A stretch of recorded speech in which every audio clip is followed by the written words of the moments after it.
Innal hamdalillah nahmaduhu wa nasta'inuhu wa nastaghfiruh wa na'udzu billahi min shururi anfusina wa min sayyi'ati a'malina.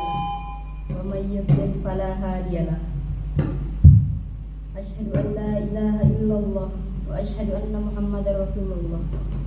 Allahumma shalli ala Muhammad wa ala ali Muhammad kama shallaita ala Ibrahim wa ali Ibrahim wa barik ala Muhammad wa ala ali Muhammad kama barakta ala Ibrahim wa ali Ibrahim innaka fil alamin innaka Hamidum Majid. Bapak, Ibu dan saudara jamaah salat maghrib rahimakumullah. Di sini saya akan membacakan buku tanya jawab agama yang malam ini sampai pada halaman pertanyaan ketiga. Pertanyaan: pada HPT cetakan 3 halaman 86 disebutkan bahwa tidak sah salat tanpa membaca Fatihah. Pada ayat 204 Al-A'raf dinyatakan apabila dibacakan Al-Quran hendaknya didengar baik-baik. Bagaimana menyelesaikan dua dalil yang kelihatan bertentangan ini? Mohon penjelasan. Dari Saudara Asgar, Jalan Lagunamo, Jalan Ansyar, nomor 1, Sulawesi Selatan. Jawabannya, karena saudara membaca HPT, harap dibaca pada buku tersebut halaman 107. Dalam rentetan tuntunan sholat berjamaah, dalam buku disebutkan hendaknya kamu memperhatikan dengan tenang bacaan imam. Apabila keras bacaannya, maka janganlah kamu membaca sesuatu selain surat Fatihah. Barangkali jelas apa yang perlu diamalkan oleh warga Muhammadiyah. Untuk mengetahui jalan istidlalnya bahwa ayat Al-Quran dan hadis keduanya adalah sumber ajaran Islam, khususnya hukum Islam, termasuk ibadah, khususnya sholat. Sumber tuntutan pelaksanaan sholat ialah ayat Al-Quran dan hadis atau as-sunnah. Al-Quran memerintahkan kita untuk melakukan sholat seperti tersebut pada berbagai ayat, antara lain ayat 43 surat Al-Baqarah. Untuk pelaksanaan agama termasuk sholat, Allah dalam Al-Quran memerintahkan kita agar mengikuti Rasulullah, antara lain disebutkan dalam ayat 7 surat Al-Hasyr. Jadi Rasulullah mempunyai kewenangan untuk menuntun agama termasuk sholat ini.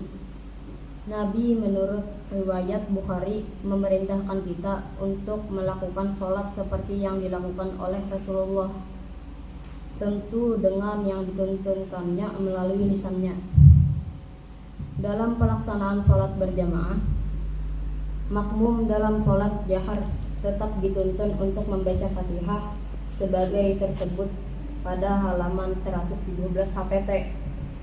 Adapun dalilnya ialah selain dalil umum sabda Nabi yang artinya sholatlah sebagaimana kamu sekalian melihat aku mengerjakan sholat, dan dalil khusus dari hadis muttafaq alaih dari Ubadah bin As-Samit yang artinya tidak sah sholat orang yang tidak membaca permulaan kitab atau Al-Fatihah. Hadis riwayat Al-Bukhari dan Muslim. Hadis kedua dari hadis riwayat Ahmad, Ad-Daraqutni dan Al-Baihaqi dari Ubadah. Artinya, dari Ubadah diriwayatkan bahwa ia berkata, Rasulullah Shallallahu Alaihi Wasallam salat subuh, maka beliau mendengar orang-orang yang makmum membaca bacaan yang nyaring. Setelah selesai, beliau menegur, aku kira kamu sama membaca di belakang imammu. Kata Ubadah, kita menjawab, ya Rasulullah, demi Allah benar. Maka sabda beliau, jangan kamu mengerjakan demikian kecuali dengan bacaan Fatihah. Hadis riwayat Ahmad, Ad-Daraqutni dan Al-Baihaqi. Hadis ketiga, hadis riwayat Ibnu Hibban dari Anas, yang artinya Dari Anas diriwayatkan bahwa Rasulullah bersabda, "Apakah kamu membaca di belakang imammu dalam sholatmu, padahal imam itu membaca? Janganlah kamu mengerjakannya. Hendaknya seseorang membaca Fatihah pada dirinya sendiri." Artinya dengan suara rendah yang hanya didengar dirinya sendiri. Jadi pengamalan bacaan Fatihah dikala imam membaca surat dengan jahar tetap diikuti dengan sir, tanpa mengurangi perhatian pada ayat yang dibaca oleh imam dalam rangka pengamalan ayat 204 surat Al-A'raf seperti yang Anda kemukakan. Demikianlah pembacaan buku tanya jawab ini, mudah-mudahan bermanfaat bagi kita semua. Saya akhiri dengan doa kafaratul majelis. Subhanakallahumma wa bihamdika asyhadu an la ilaha illa anta astaghfiruka wa atubu ilaik. Wabillahi taufiq wal hidayah. Assalamualaikum warahmatullahi wabarakatuh.